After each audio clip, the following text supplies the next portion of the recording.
اور اے لوگو، جو چیز تم کو دی گئی ہے سو وہ دنیا کی زندگی کا فائدہ اور اس کی زینت ہے، اور جو اللہ کے پاس ہے وہ بہتر اور ہمیشہ باقی رہنے والی ہے۔ کیا تم سمجھتے نہیں؟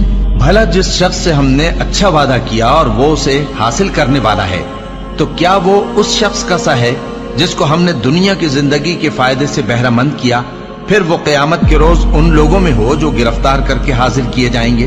اور جس روز اللہ ان کو پکارے گا سو کہے گا کہ میرے وہ شریک کہاں ہیں جن کا تمہیں دعویٰ تھا؟